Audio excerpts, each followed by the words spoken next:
All right. Welcome back, everybody, to Altcoin Daily. Every once in a while, we like to throw you a curveball rather than our usual produced content. We like to do a little live stream, a little hangout, a little AMA. Variety, it's the spice of life. But beyond that, every once in a while, we like to bring on a guest. Now, we choose these guests not based on people who think exactly like us, who, are in the same tribe as us. We like to bring people from different tribes. We like to bring people who are different, think differently, and talk to them and pick their brains. So today, I'd like to introduce a friend of ours. We met this guy in San Francisco at a cryptocurrency event. He has one of the fastest growing YouTube channels as of late, a TikTok account called the CEO of Facts with over 1 million subscribers. You know him, Benjamin Armstrong. What is going on? Are we live? I think so. I think it just should have went live right now. Ben, how are you doing today? I'm doing great. You sold me short. I'm 2.5 million on TikTok, okay? Dude, nobody believes that. Dude, nobody believes that I'm a TikTok legend. Yeah. It's funny because, I have more followers on TikTok than literally anyone else in crypto has on everything combined. So, and how does that is it easy to translate that to YouTube and funnel them into each other? It's funny because I think, I'm trying to get the stream pulled up on my end because I'm doing it as well. Here it is. Okay. It's funny because people think that my growth on YouTube is because of my growth on TikTok. And that is not true at all.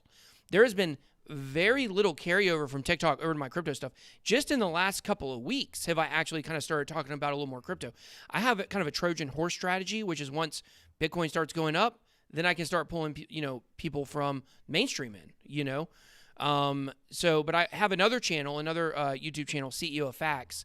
And that is at, I think I'm almost at about 60,000 subscribers over there also. So cool. Yeah. So in today's video, we're talking about everything cryptocurrency. See, I'm a big Bitcoin guy. I like to talk about the whole space. I think sometimes Ben makes fun of me for being so hardcore Bitcoin as of late. I make fun of all you guys. Yeah, we're gonna talk about it all. We're gonna if anybody in the chat has questions, Austin is going to be keeping track of that. But anything goes in this stream. And again, this is just a hangout. Tomorrow we'll have a regular produced video. Yeah, dude. So let me ask you this. We are 6 months into 2020. Mm-hmm. What's your take on this year so far for crypto, and where do you see us going next 6 months? Well, I have been really surprised to see, as much of a proponent of altcoins as I am. I mean, a lot of people know that. I've never given up on altcoins. When it was popular to say they were going to die, I never said it. So even that being said, I've still been surprised how much altcoins have really ran in the last couple of weeks, especially after the March crash. I mean, we know how many of the DeFi projects have absolutely taken off. I mean, it's doubled in the last month alone, the overall money in DeFi. So even I have been surprised by how far these have ran. I'm not surprised at all on what Bitcoin has done. Bitcoin's exactly where it should be right now. If you go back and you look at the history of Bitcoin, basically what we got during the cycle is we got a crash built in. We got a halving crash built in because of the stock market crash. So that got baked in March. And I had been saying ever since probably October, November, that if we were just at $8,000 on the day of the halving, we were right on track for six-figure Bitcoin, everything we want. And so that happened. We were actually close to 10, had a little crash around 9, a couple days before the halving. And now we are just now at the time where Bitcoin should start climbing. Will we have another big dip? I personally don't think so, but we may. But I think we're going to be at, above all-time highs by the end of the year. I think we'll be somewhere between, 30 and 50 by the end of the year. And then next year is going to be the most incredible year of our entire lives. Well, let me ask you, and obviously anything could happen. We're not financial advisors, but when you say you don't think another big dip is coming, not counting wicks, like how low do you think Bitcoin could go? Are you saying never below 7,000 again? Is that, 8,000 is a regular dip? I mean, if you look at the history of Bitcoin after the halvings, once you get a big wick down, okay? And I think that big wick was right before the halving. You get continued growth upwards. You don't see retracing. You'll see once the price starts pumping, you'll see retracements within that. But I mean, as long as the wild card in all this is the stock market, if we had a gigantic stock market crash, okay, which I just go back and forth. A few weeks ago, I said it was definitely happening. Last week, I was saying, I don't think it's happening. Now this week, I'm kind of saying like, I don't know. Now we're starting to talk about canceling sports again. We're talking about, shutting down businesses, shutting down states again, not having school. I mean, some states are already saying they're not having school at all this year. We're shut down in Los Angeles. Yeah. Well, LA is shut down. Yeah. I'm in Georgia. I'm going on vacation every 2 weeks. That's no big deal, We never close, okay? We're dirty South right here, okay?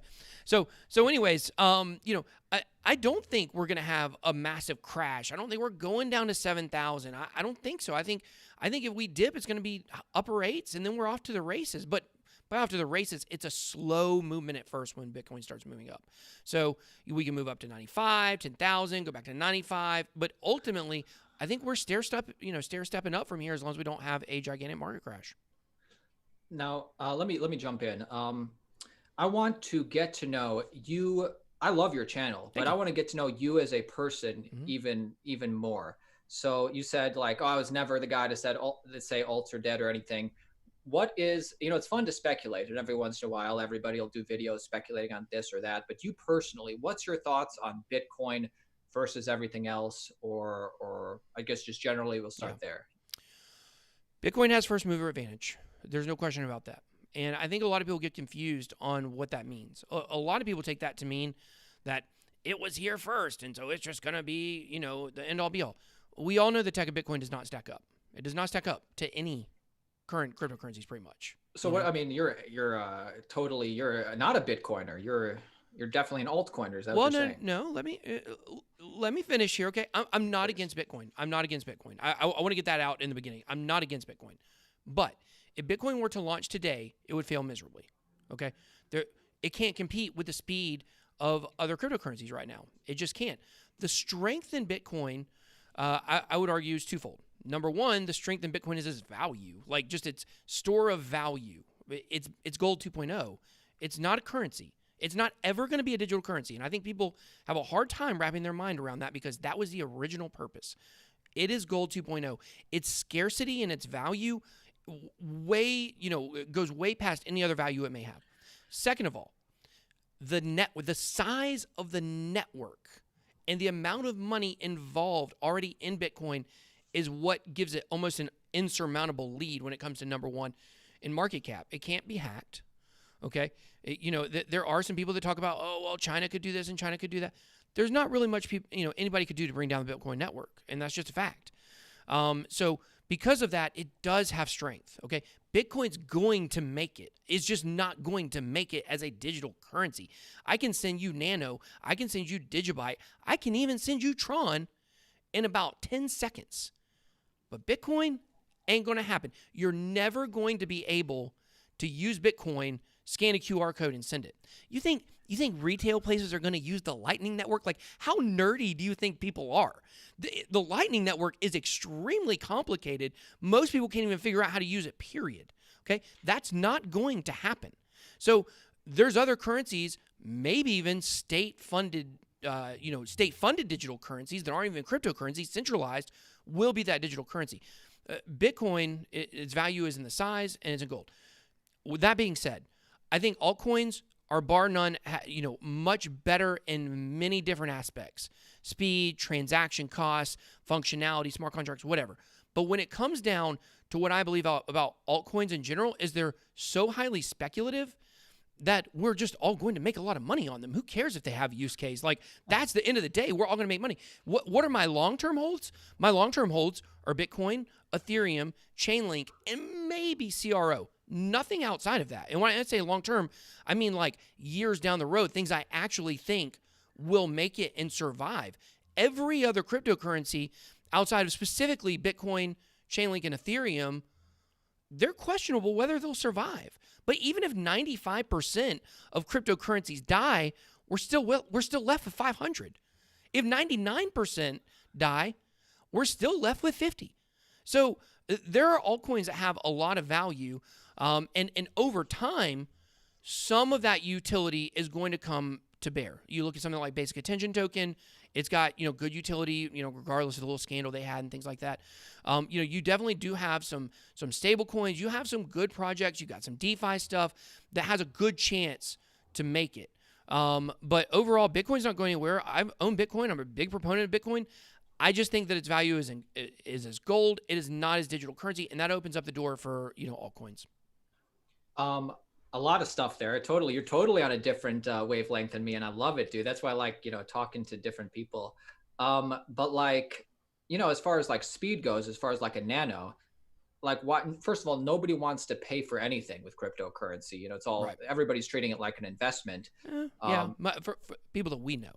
Like the retail is all treating it like it's an investment. Nobody's going to be paying for it besides, Roger Ver. I mean, do you think like a cryptocurrency, needs to be, I don't know, what are your general thoughts on the fact that Bitcoin do you agree that Bitcoin is the most decentralized, most censorship resistant, and that's good for its longevity, but other things like Electronium, Nano, because it's more centralized, if they ever scaled, it would be easier for the governments to stop them? Well, once again, we get back to that first mover advantage. Bitcoin was able to get in and build a network before there was a craze that caused SEC attention, okay? Mm-hmm. So Bitcoin was able to slip in underneath all those rules. So if Bitcoin came out today, you would look at it the same way that you look at what people call shitcoins.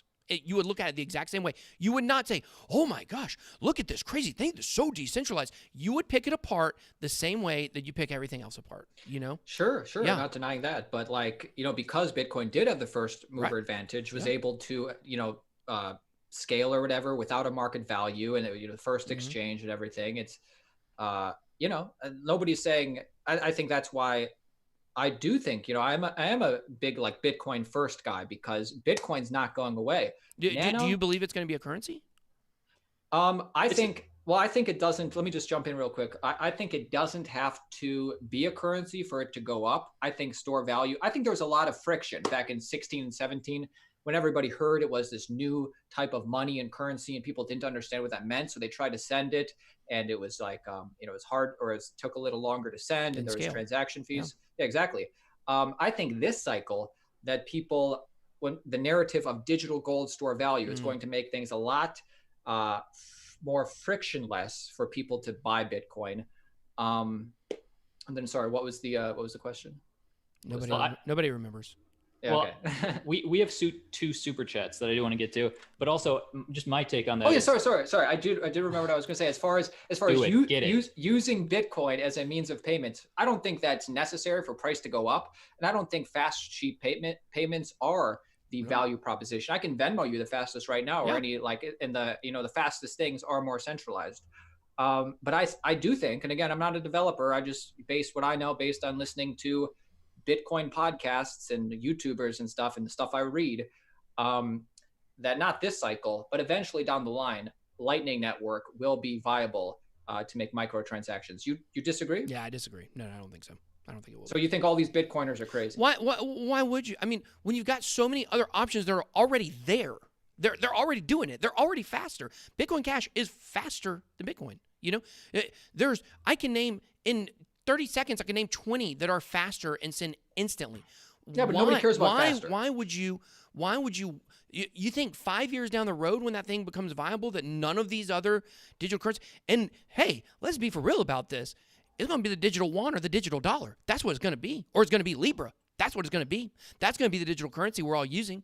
And all we can hope for is that we might have something that can compete with those, or that once people are able to understand how to use blockchain wallets, because the government's given to them, that eventually people will be like, oh, wait, the government's controlling us, because, people are so aware, right? And people are so aware, I'm sure that's going to happen. And maybe they'll, open up to some other altcoins or to Bitcoin or whatever the case may be. But at the end of the day, that's probably what we're going to be using. So, I mean, hey, let's use this next bull run, and let's all get rich. Let's all make money off of it while we can, at a certain point, everything's just going to go up. You know, a lot of Yeah. people think maybe it's after Bitcoin hits 20,000. It's whenever retail gets back in. I agree with you generally, but the problem is we want to be able to figure out what's going to stay past the dump, or, you know, we don't want to get stuck holding Tron, you know. That's Well, all I just told you what it is. It's gonna be Oh, Bitcoin, okay, it's Ethereum, Crow. and Chainlink. There you go. That's all you guys know. Maybe CRO, maybe highly centralized. ADA. How can you say Crow has a longevity when it's so centralized? I'm not hating on it. I'm not saying, Well, because it's a easy pathway to passive income where you can make money off of staking these different long-term projects like Ethereum. But how can you Bitcoin, say it has and Chainlink. longevity when once somebody goes after that CEO? I'm not saying it's going to happen or I want it to Well, happen. that's why I'm just saying that's the risk. Listen, that's why I say possibly CRO. I feel like CRO to me is one that has a chance to get to that upper level. I'm not putting it on that upper level right now. That's why I say Ethereum, Chainlink, Bitcoin, maybe CRO, maybe Cardano. Maybe. If Cardano is able to get into decentralized finance and is able to actually live up to its potential and push Ethereum in this next run, which I don't know if it's going to happen, but if it does, that could potentially be one. It's had a lot of hype for a long time. Smart contract platforms are going to be here to stay. I mean, I don't think there's any doubt about that. I mean, that's the whole thing that's opened up decentralized finance. So, we just don't know who those long-term, projects are going to be. When you look at the cyclical nature of altcoins and Bitcoin, we know that a lot of the projects that we look at right now as the top of the class are not going to be the top of the class this time next year. They're just not going to be. And with the movement we're going to see in this market, we're going to see way more wild movement than we probably ever seen before from the top to the bottom and the bottom back to the top. And guys, I see somebody dropped a super chat on my channel. Yeah, let's get to all the super chats right now. Yeah. Let's do it. All right, BitBoy, you go first. Well, somebody just asked me to do a review on Cardia Chain. That's a new. They just partnered with Chainlink today. So yeah, that's one that I will look at. It wasn't really a question. All right, let's end the interview so BitBoy can take now the whole audience through the review. Hold on, guys. Can I just go ahead and just Cardia Chain 1000x? Is that what your people want to see? So no. People act like clickbait has not been around since yellow journalism in the friggin' 1800s. Okay, if you guys would actually stop looking at my thumbnails and watching my videos and actually listening to what I'm saying, you might actually not hate me as much as you do. But I'm gonna clickbait the crap out of you. Okay, I'm a sensei. Okay, well, just generally hate the don't hate the player, hate the game. We only do what works on YouTube. Austin, what are some super chats we have? Hey, the Smith family super chat at $10, and he says, "Thanks, guys." Thanks, Smith family. Smith's cool. Wendell super chat at $2, and he says, "Love to know your thoughts on Litecoin and ADA." And then we have one more, so we can do these all together. What is your favorite undervalued project? So Litecoin and ADA first, BitBoy. What do you think? Litecoin is one. I mean, I think I've already kind of given my opinion on ADA. I like ADA. ADA is not a scam. If ADA is a scam, then you're just the type of person that believes that all altcoins are scams, and that's fine if that's your opinion. But I think it's going to do well. Once again, regardless of what actually it puts out, it's going to do well in the next bull run. You can mark that down. Long term, how the platform actually works, I think the key is going to be how they get into DeFi. That is going to be the key to Cardano, being able to really establish itself and maybe challenge something like Ethereum. Litecoin, on the other hand, it's the most perplexing one to me, honestly, because you always feel like Litecoin is going to fall out because it's got no hype behind it right now. The community doesn't really seem to grow. It got big, in 2017 because it got listed on Coinbase and people were using it to send money because it was, cheaper to send that than to send Bitcoin and stuff like that. But yet somehow it just always manages to be in the top 10. It's the very most consistent altcoin throughout the history of the altcoin market. Ethereum, once it was established in 2014, obviously has been the number 2 or number 3 spot. XRP has been very high. But Doge?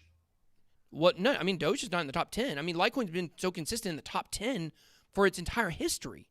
So I on one hand, it's like I've got nothing to think, nothing to make myself think that it's going to do extremely well on the next run. But then again, the history says it's going to be there. So those are my thoughts on those. What do you guys think? I have a question for you, BitBoy. So are you saying, because you're so definitive by saying, this is not something people don't necessarily say out loud, but we all kind of think that everything is going to go up. Yeah. With all, obviously, because we know all the infrastructure and plumbing is so built out, the awareness is so it's just cyclical.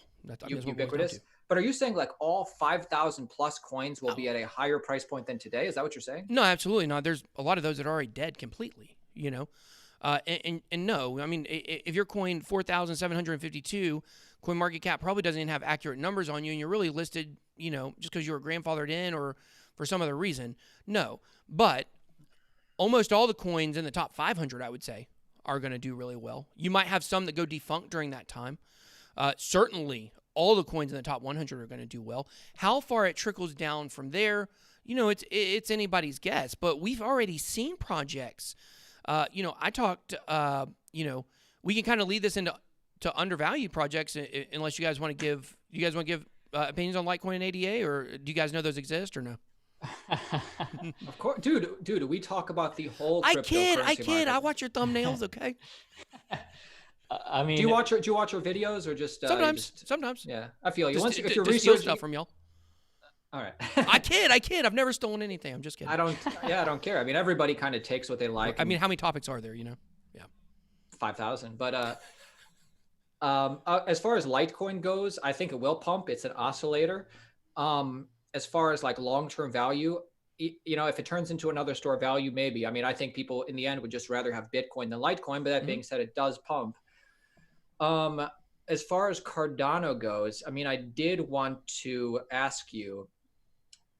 We actually planned this question. We're like, back in San Francisco, when we were interviewing everybody, back in San Francisco, I remember the conference. Back in San Francisco, we asked you, what coins are you liking? It was the end of the evening. Everybody was having fun.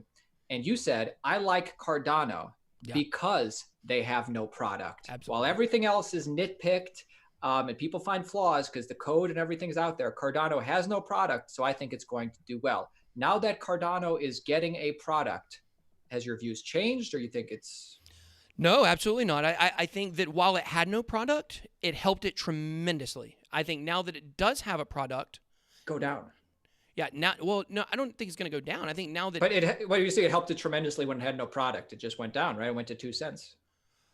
Okay, let me explain what I mean by this, okay? Sorry, sure, yeah, please. Right, because I understand that you guys are looking at this in terms of the actual price, okay? Now, it's look at the market cap where it is now. It's sitting at number 6, I believe. So while not having it, not having a product, may not have helped it financially, Cardano was still able to stay relevant during that time. What did we see from Tron? What did we see from Tron and their product? Where were they when we were in San Francisco? Where are they now? Hosting us. They were hosting us. Love that party. Thank you, Tron, for that. But what I'm saying is, Tron has dropped pretty considerably. What is the other platform that's close to Cardano that's been in the top 10? EOS. EOS. What's happened to it? Nothing. Whoop, whoop, whoop, whoop. What is the top platform in the top 10 right now outside of Ethereum? Cardano. How is it the top? Oh, just by market cap? DApp platform. Yeah, a smart contract DApp platform. Outside of Ethereum. There's no dApps on it. So I'm saying, how is it the top? Just by market cap? Yeah, financially. Okay. Yeah. So EOS, I mean, they've had several forks by people that were unhappy with their governance. There's been a lot of stories about Tron's governance and supposed, centralization with the way that their, super delegates vote and all this stuff. Maybe they're all owned by Tron. Like, there's a lot of allegations going towards all of those governance issues. Okay, what happened to BitTorrent? What's going on? All of those issues have hurt those other products. They've gone down in value. Cardano, on the other hand, it stayed, sideways, dormant for a long time. But now that it's finally getting ready to launch, see, I always thought in the very beginning, I was very bearish on Cardano because I thought by the time it got their product out, that these other dApp platforms were going to be able to way past them. I remember that time, yeah. Yeah, but that is not bared out to be true. What's bared out to be true is that actually the timing of that roadmap was immaculate. Was it timed this way on purpose to go with the cycle of the market so that the product is coming out? Because in 2016, 2017, all of us thought, no matter how long people have been in Bitcoin, the euphoria took over, and it made people think, regardless of what we've seen in the past, that it was going to pump forever. But the true OGs of the market cycles, the people that know the ins and outs, they understood that's not ever going to be the case. And going forward, I understand that's not the case. That's why I'm already telling my people, well, watch out, August, September next year, be ready to pull out, because it's cyclical. Wait, so you're saying the top is going to be in near the end of the year in 2021? Oh, September 28th. That's the day. There you go. You guys. Well, why do you say that? Because people. I know there's people laughing at that. Okay, I know that.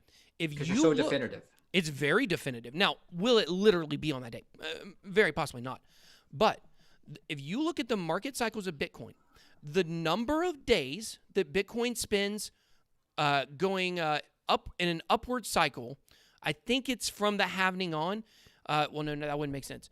There's a chart I covered on video. I can't remember exactly what video it was. If you Google my channel, okay, and you search, link in the description. Yeah, link in the description. Go to my channel, search like the last day of the bull market or something like that. There is an exact day period where every single Bitcoin cycle has had one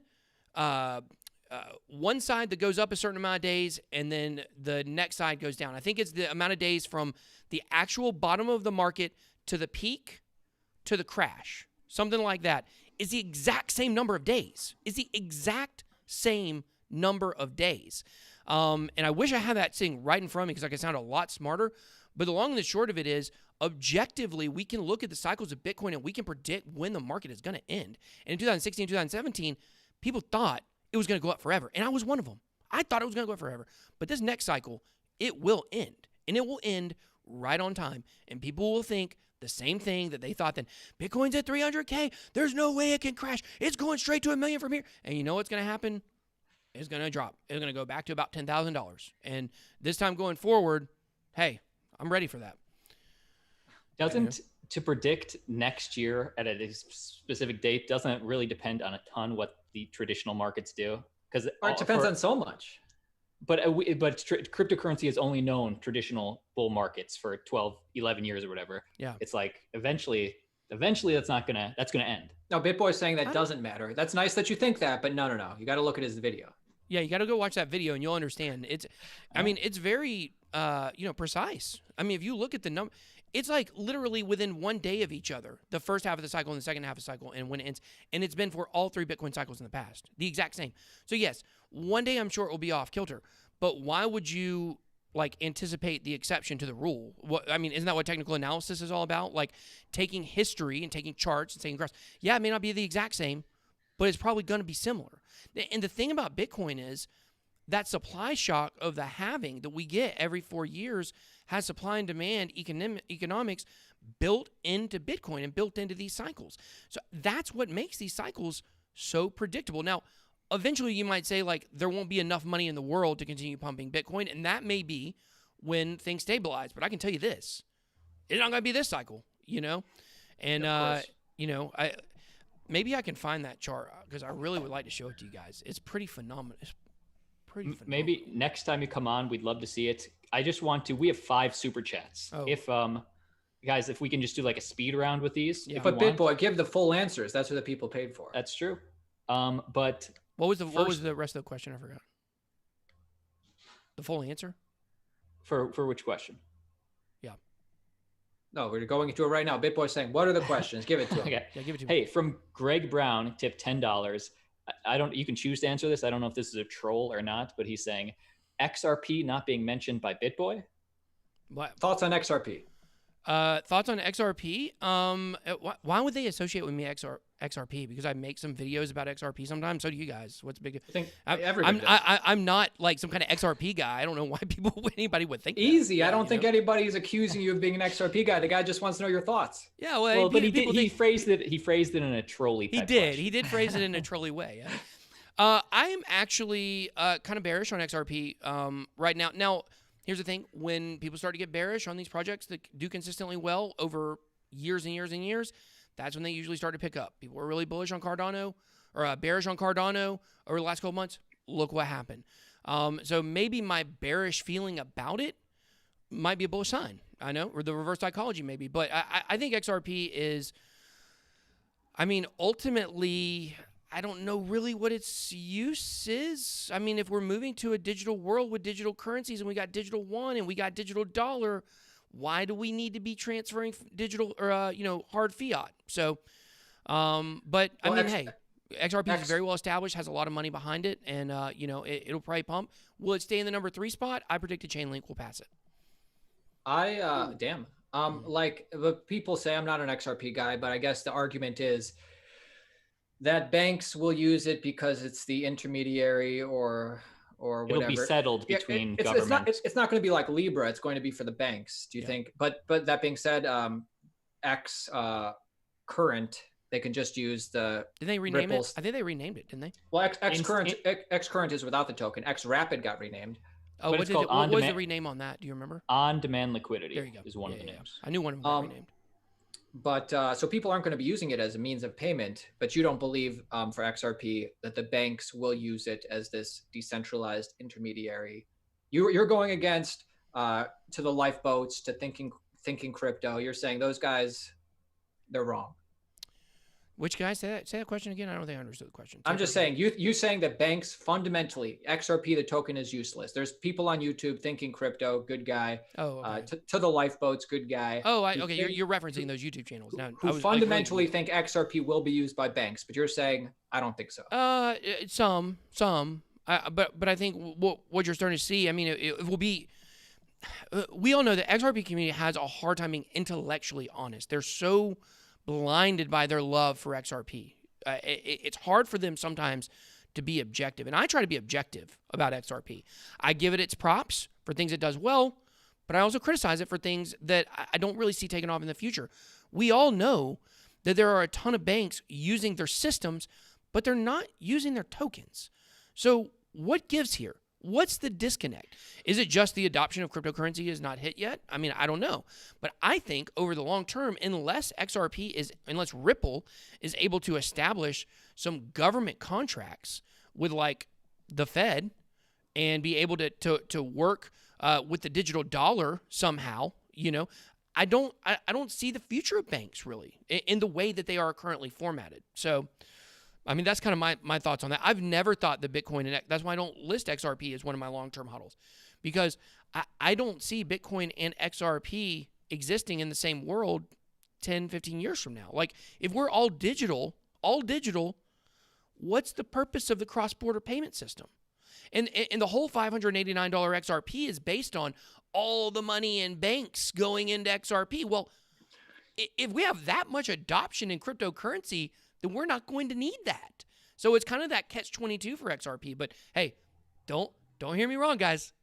XRP gonna pump this year. Yeah, they got tons of money for marketing. Of course they're going to pump, I would say. You know what? Ellen's going to need a segment. Ellen? They were on Ellen years ago. Oh, yeah. I heard she has a house arrest bracelet on. Let's not get into that. Hey, that was one super chat question. We now have 5 additional ones. Well, I have one real quick. I want to. It's just a statement. It says it's from my boy Low Key Money. He's got a channel on YouTube. You guys go check him out. He says, "Let's be real. If it's not an ETH token, it's a hassle. No way Cardano or any other chain gets to steal some DeFi market share. Good gains though. Okay, that's one opinion. I think there will be more chains fighting it out. Isn't that the risk for Cardano though? That they can have wild success if all those things on DeFi Pulse move over to Cardano, or if all those things on Tron's blockchain move over to Cardano, that wouldn't be success. But what about new things? I mean, there will be plenty of new things too. So, but like I'm just saying, like just because people can build on it doesn't mean it's going to be quality projects. We've seen that with Tron, right? Isn't that a risk? Well, I think Tron had a pretty quality product to be built on. I mean, they copied some of it from Ethereum. But I'm saying the projects that actually built on them, they're just like all gambling stuff. Unlike what we see with Ethereum, Right. All those on the DeFi Pulse, like the DeFi or whatever. Isn't that the risk that just because Cardano, you can move on to build on Cardano, doesn't mean you're going to see those quality projects because it didn't work for Tron or EOS. Right. Well, Cardano's at a starting place to determine now what they're going to be able to do. And that's why I said, once again, maybe Cardano is a long-term hold. Maybe. I'm not ruling it out, but it may flop. It may flop huge. I don't think Cardano is going to do great. I don't think Cardano is like predestined because science to like do well, but I think let's see what it can do. That's all I'm saying. Let's see what it can do. Let's give it some room to run. See if if in a year from now nothing's on it, then yeah, who cares? It failed. I like that. Maybe Cardano is a long-term hold. It's possible all 500 top coins are a long-term hold, and probably some of them will be like last longer than others. But I think definitively right now we can say Bitcoin is a long-term hold. I can understand the argument for Ethereum, but beyond Ethereum that, for sure. I don't think there's an argument. I think Ethereum for sure. Okay, that's fair. I'm just saying. So a Bitcoin and Ethereum. Other than that, I would say, everything's going to pump in this next cycle, but I wouldn't want to be left holding bags necessarily. We'll see what happens. That's why you got cash out on September 27th. Okay. Yeah, definitely. hey, cash out September. I gave you the day. Okay. I'm going to be coming back to this live stream in a year from now and pull the clips. Pull the clips. Yeah. Roll them. Y'all are going to love what you're going to see. What y'all are going to see is that people were too busy calling me a shiller to notice that I'm the one true oracle. Okay, that has the exact date of the end of the market. But you say that tongue in cheek, a little bit. Okay. No, he is the one true oracle. I am the one true. Hey, Smart Digital Payments tipped $5. Just a statement, so maybe a yes or a no from you guys. Pundi X is a sleeping giant. We are pushing Pundi X point of sale devices, and we are doing big things. He is, or Smart Digital Payments. What does it mean? He is.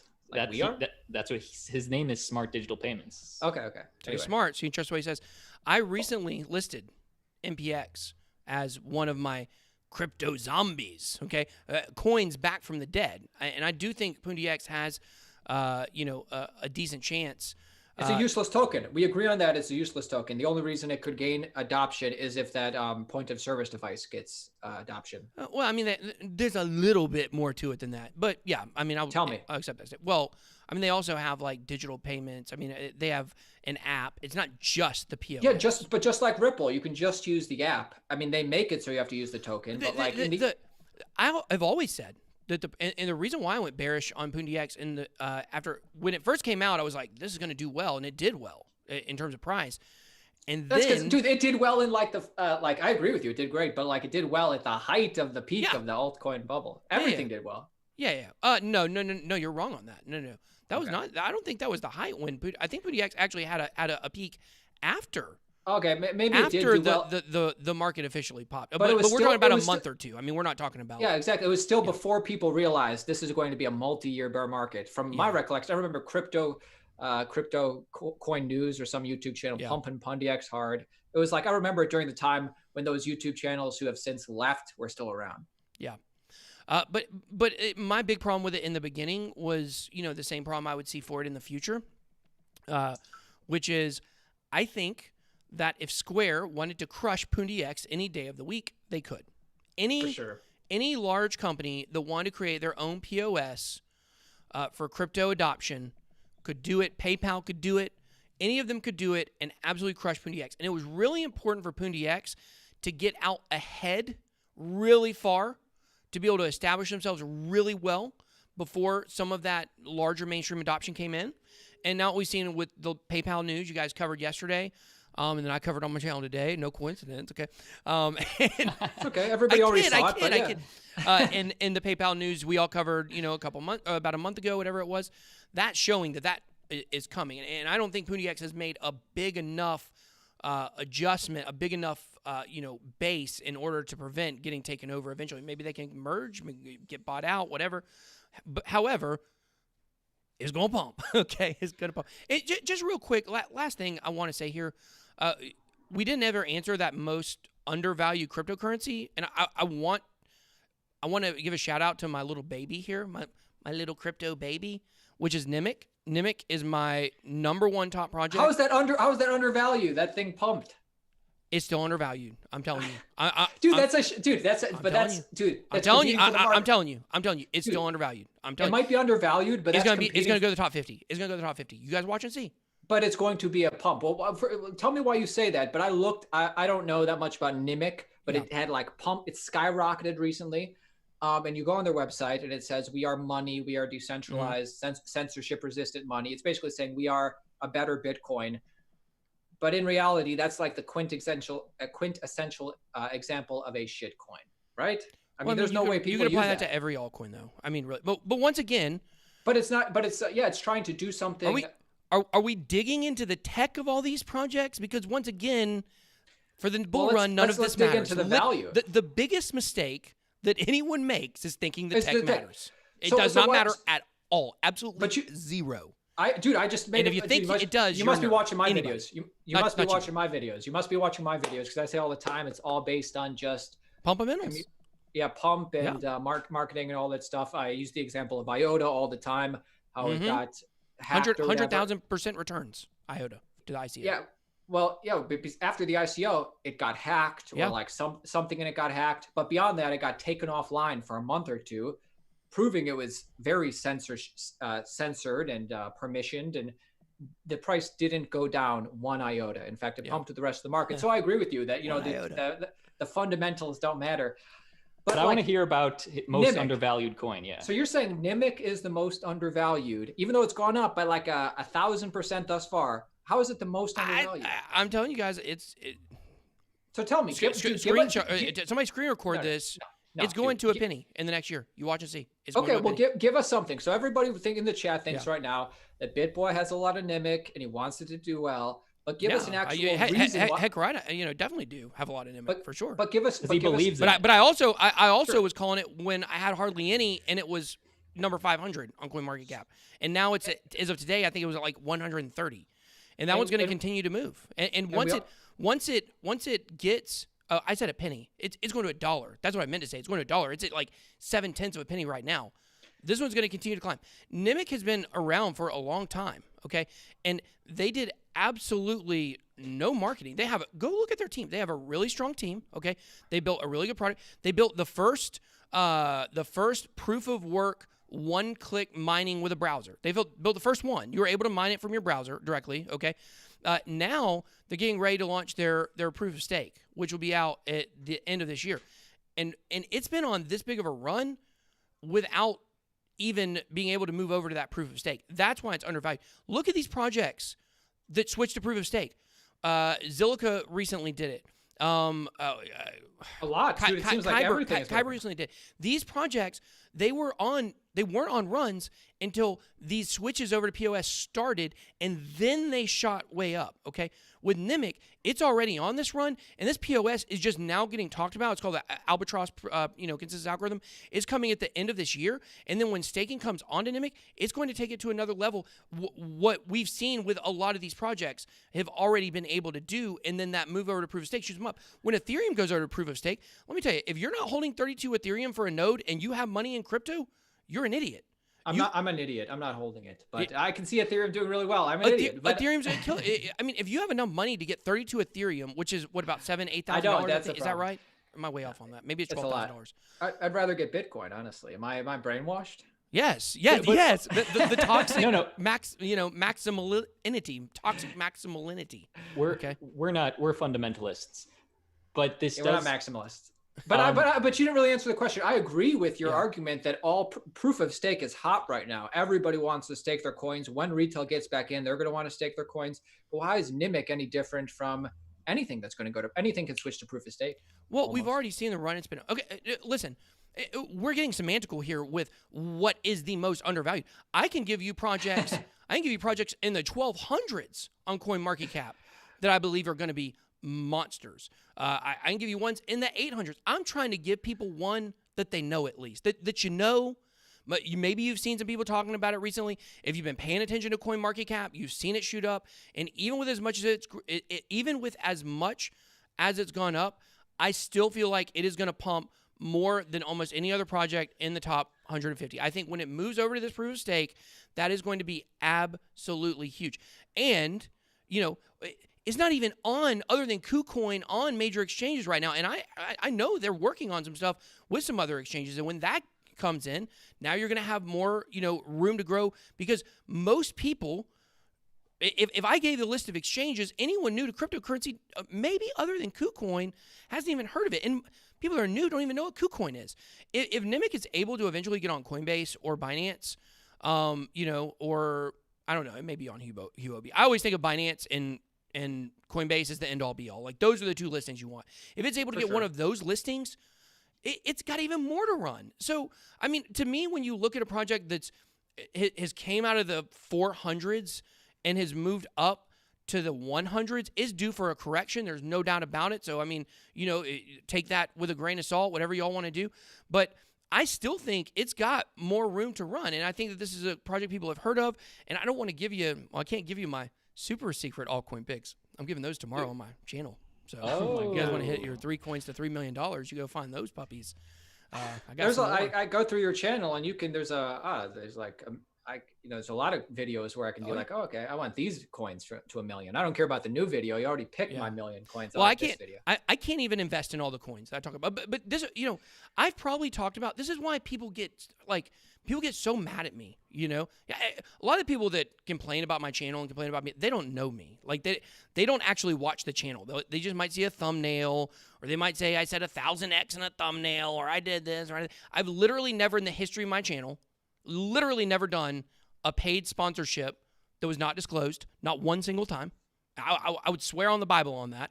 Okay, so people don't really know me, and they don't really understand the research that I put in these coins and why I talk about them a lot. You also have to separate my monthly altcoin picks. Those are based on what's going to happen over the month, and then there's so many undervalued ones. Like I probably talked about 80 to 100 different altcoins over the last year. In videos, probably about 80 to 100. People say, that's a huge number. Call me in 6 months. Call me in 6 months and tell me that was a huge number. Call me this time next year. Call me this time next year, when we're at the peak of this thing pretty much, and tell me the 80 to 100 was enough, because it won't be. There will be plenty of these coins. Now, will all 80 or 100 outperform the average? Probably not. But heck, if 20 of them do, and they do wildly, then hey, I exposed people to those and gave them a shot. First of all, BitBoy, we all love you. And, I love your passion, dude. I love it. Thank you. I appreciate it. As content creators, I can vouch for you, and everybody kind of understands this. You make the title engaging and the thumbnail engaging. You don't want to deceive anybody, but you make it engaging. But you have to actually watch the video to see like what's actually coming out of your mouth, because sometimes in the title you're quoting somebody else or quoting an article or doing whatever, Yeah. But and you know what? Sometimes I'll have a title. Like I had one about crypto.com when they had the wire, what was it called? WireX or no? Wirecard. Yeah, the European in the European card partner or whatever took that, stopped working with crypto.com. Well, it didn't stop working with them. It popped. It was a Ponzi scheme.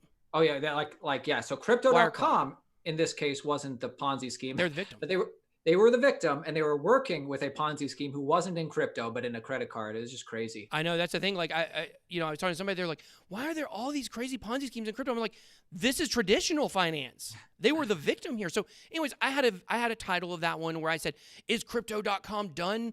$2.1 billion Ponzi scheme. And I got a lot of people that sent me messages that were like, that was misleading. You're making it look like crypto.com was a Ponzi scheme. And you know what? I listened to that. I was like, you know what, guys? Like, I'll listen to criticism. I was like, you know what? I think you could be right there. So you know what I did? I changed it. Sometimes I'll change a title. I'll listen to criticism. I try not to mislead people, but I mean, sensationalized headlines is the way the media has been running since the history of media began. And you're not giving people buy and sell signals. It's not like you're responsible. Right. But like so for the record though, crypto.com, the haters will say it's a Ponzi, but then haters say a lot of things in crypto are Ponzi's. Do you think crypto.com is a legitimate crypto project? Yeah, I mean, yeah, I haven't looked too much into it, but it seems the interface seems awesome. It's the best app in crypto. You can find any crypto project, and there's something written about how it's a scam. Literally anyone, And you know what it's like being in this space. You cannot make everyone happy. You can make a statement about something, and half of the people in your comments are, that's the greatest thing I've ever heard. And then the other half are, you're such a scammer for talking about that. Like, I know. That's just the way that it goes. Michael Jordan, the greatest athlete of my entire lifetime, people say he was overrated now. Like, what? If people say Michael Jordan was overrated, you can't make everybody happy. And that's why, I will listen to criticism. I won't listen to haters because, look, I'm out here trying to do the best job that I can. And I don't think anybody would disagree with that. And so I can't make everybody happy. And it's, with crypto.com, just going back to that, for me, this is a new thing where people are saying it's a Ponzi scheme. People don't understand tokenomics and the way scarcity and locking up tokens works. If you have 1 million tokens in a project, and let's say the founder of that project, and I don't know the token breakdown for crypto.com, but let's say the founder of that project owns 20% of those tokens, okay? Let's say that the team, whatever, they own 20% of those tokens. So you got 800,000 tokens that are left. Well, if 500,000 of those tokens get put into staking and removed from the supply, and you've only got 300,000 that can be bought or sold, the value of those tokens that those founders hold are going to be out of this world, you know?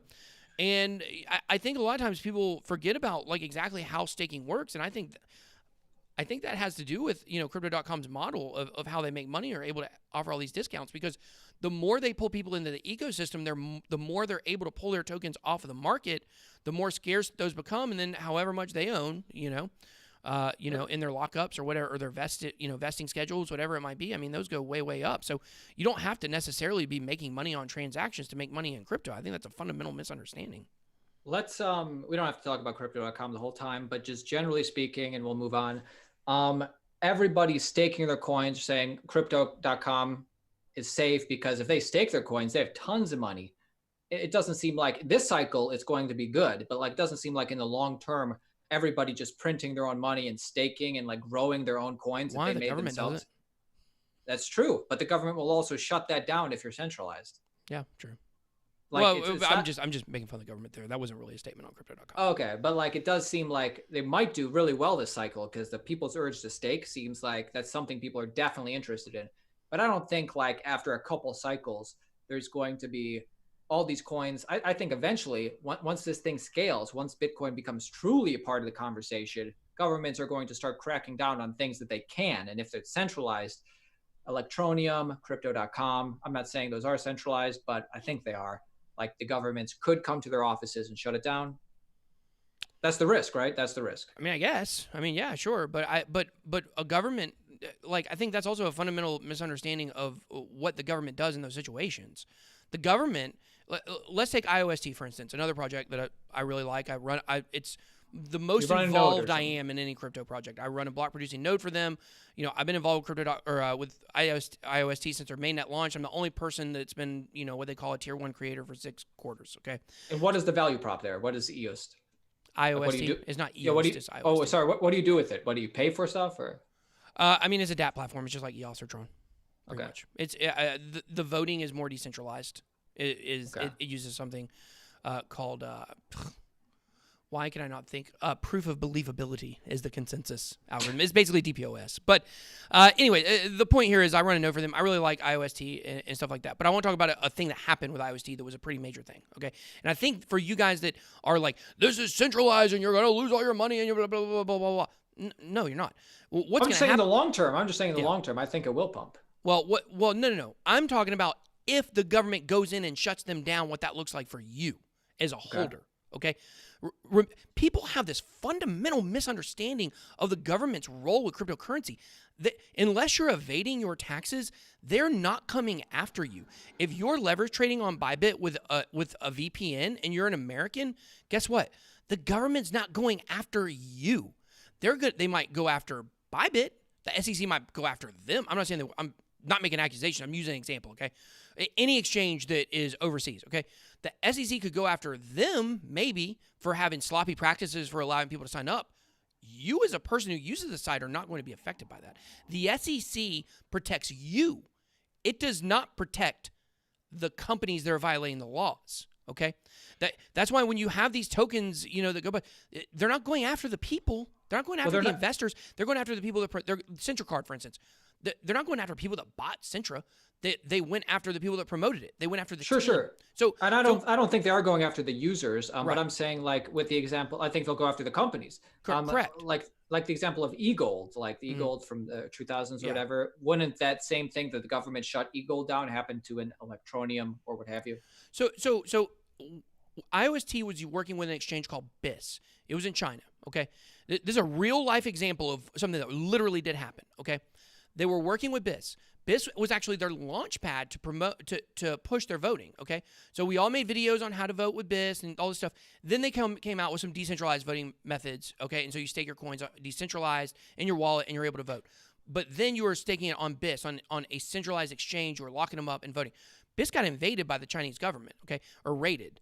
Chinese government shut BIS down, and there were millions of dollars of IOST on BIS, and the Chinese government didn't steal the tokens. The people at BIS got arrested and got in trouble. Now, the people at BIS got arrested for nothing to do with cryptocurrency.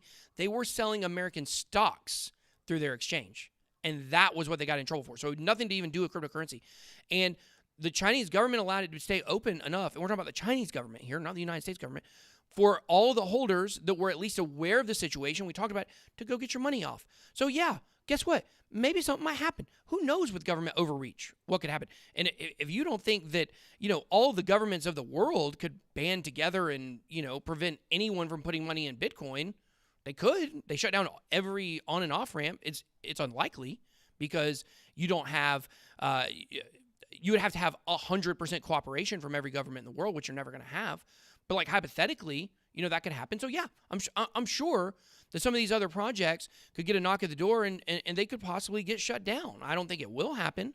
That's why they choose places like Singapore to operate. But if it did, you're not going to lose your money. You're going to be able to get your money off that exchange. You're not going to just go broke. You won't. Yeah, but like the token value will probably go down if like the company gets raided. And then you'd sell it at a lower price. Well, yeah, we say it all the time in crypto. I mean, what's a big deal? Yeah.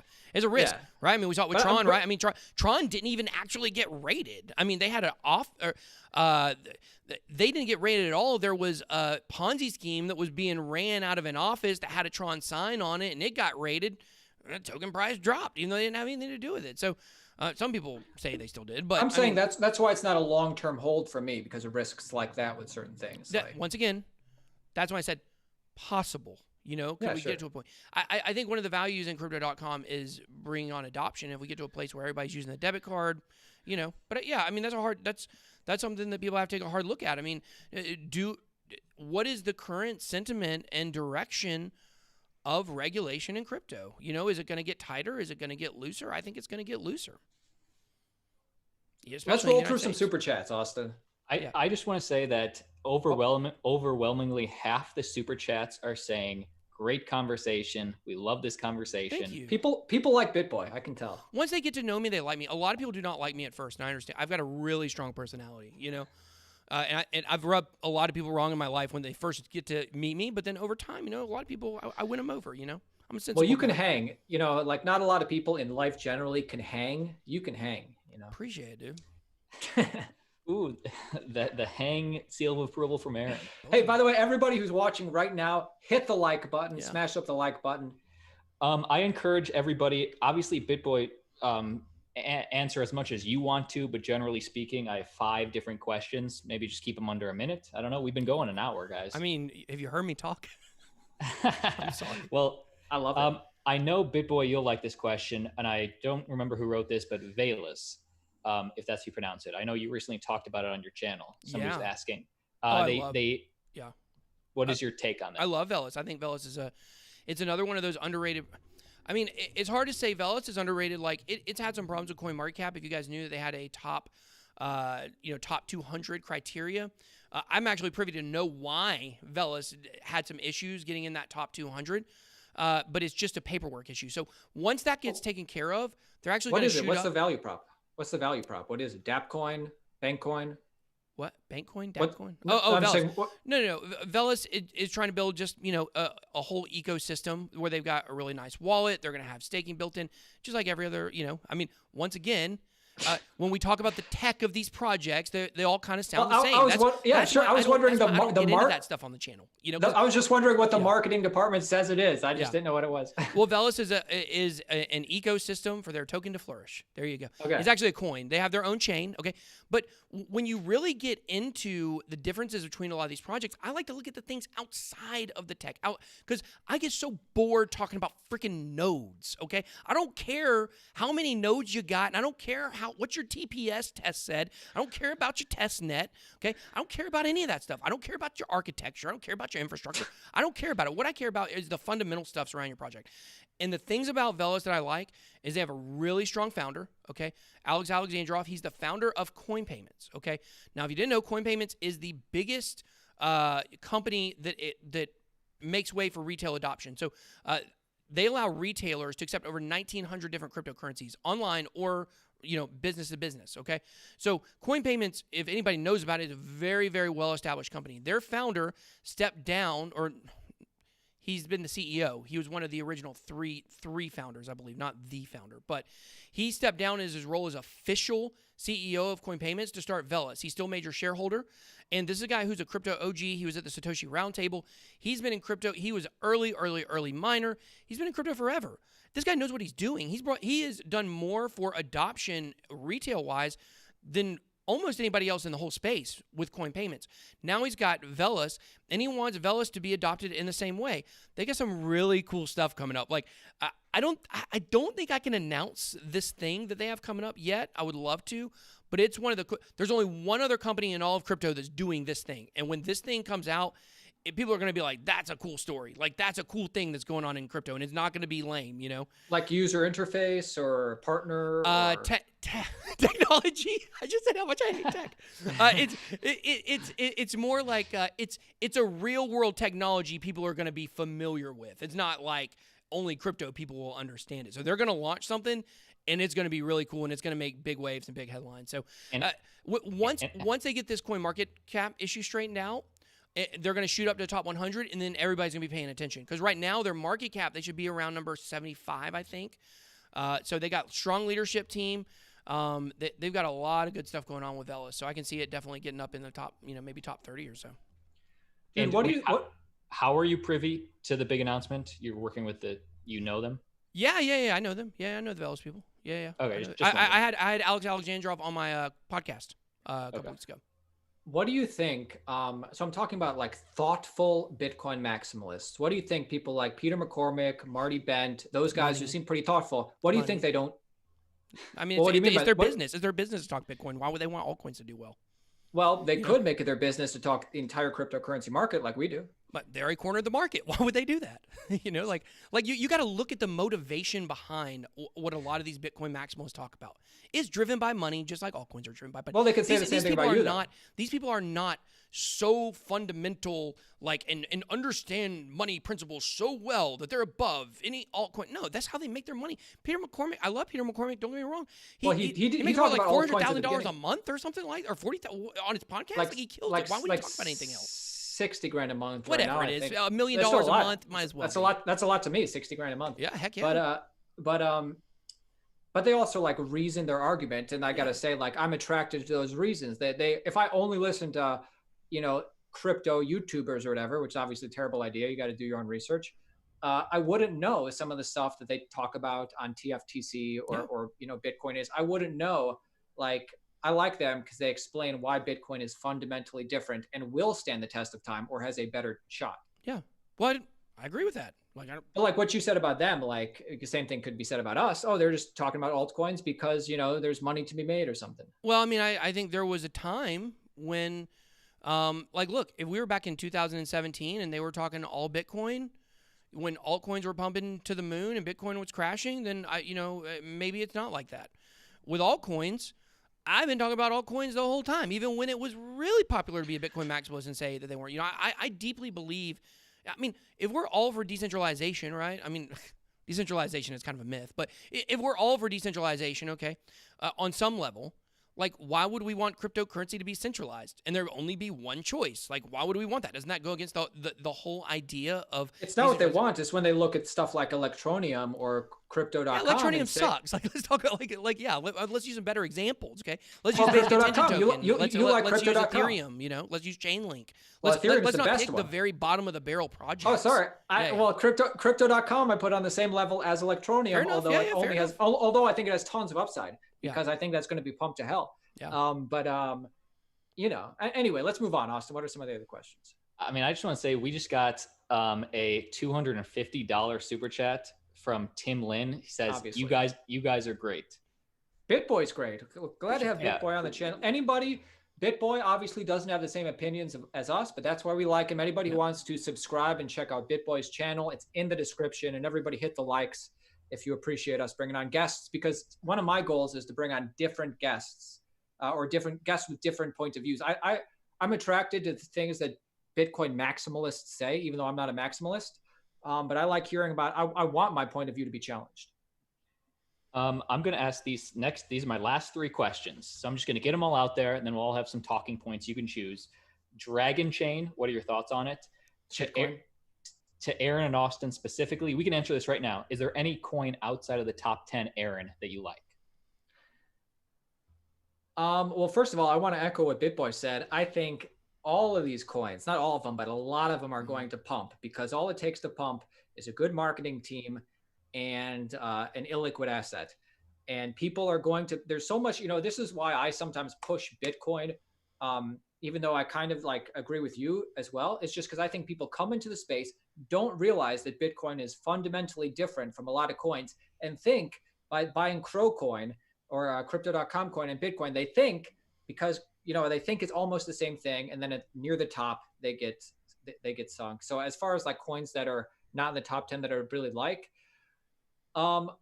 like I said on the channel for the past couple of years, I don't get necessarily attached to any one narrative. I think a lot of them are going to pump, and I think that's why we're all here to invest in some coins that pump. But in the end, you want to have more Bitcoin or maybe Ethereum and maybe others, but Bitcoin for sure. All right, so you evaded the question. You didn't give a specific coin. Give me a choice. God damn. Okay. Dragon Chain. Okay. I like Nimic. Okay. Thank you. Bitcoin. What are your thoughts on Dragon Chain? Dragon Chain was also a recent coin that I listed on my crypto zombies list. Not associated with my friend K-Dub. Why do you like? I like K-Dub, but why like Dragon Chain? No. You guys got to understand the methodology for me picking these coins. I'm not holding you. We pick coins all the time. It's based on the month or whatever. I get that. Yeah. But like the Dragon coin. These are coins. The coins I picked for that specific video. PundiX, Dragon Chain, Digitex was another one. Did I say Digitex twice? Dragon Chain, PundiX, Digitex. There were some others on that list too. They all had a very specific pattern. What we've seen is a lot of these projects that have been in the longest accumulation shoot straight up. We saw it with Kyber. We saw it with Request Network. We've seen it with a lot of projects. Those are DeFi projects, but we've seen it with other ones as well. We saw it with Icon, earlier this year. Icon was like the epitome almost of the bear market. But the one coin that was the epitome of the bear market was Dragon Chain. It had the biggest losses out of anything. Oh, really? Yeah. And what you see with those 3 projects, that Digitex, Dragon Chain, PundiX, and a few others, is that they finally, after a really long period of accumulation, had that doop, like the chart goes, doop, like straight up. And I expect a lot of these projects to have a renaissance. Crypto is cyclical. When people get that in their head, like, yes, Dragon Chain sucks, whatever. Like, I don't care about Dragon Chain. Like, Dragon Chain isn't like some kind of like great, like, behemoth of a project. It's not the ice dragon of, our time or anything like that. But will it pump? Yeah. And it's people have been down on it for so long. It's been stuck for so long. Like, cyclically, when things start rising, the ones that were down the most and for the longest have the best shot to shoot straight up, I think. So that's like, but that's nothing about Dragon Chain. That's just about the whole market. It's about the chart. The Dragon Chain chart. It's about the price chart. I agree with you.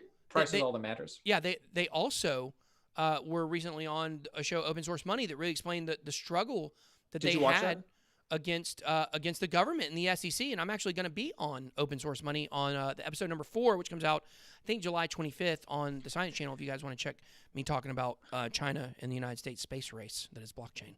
Like the fight, I've seen like the previews for Open Source Money. It looks like a cool show because it's all about like the feeling about fighting against the government. I love it. That's what cryptocurrency, or that's what Bitcoin and cryptocurrency is about. But like, the Dragon token, that's not money. That's not open source money. That's like a utility token. So, well, I mean, it just describes, it just describes crypto in general. They're like, yeah, but they're like, oh, the dragons fight against the SEC because we're open source money.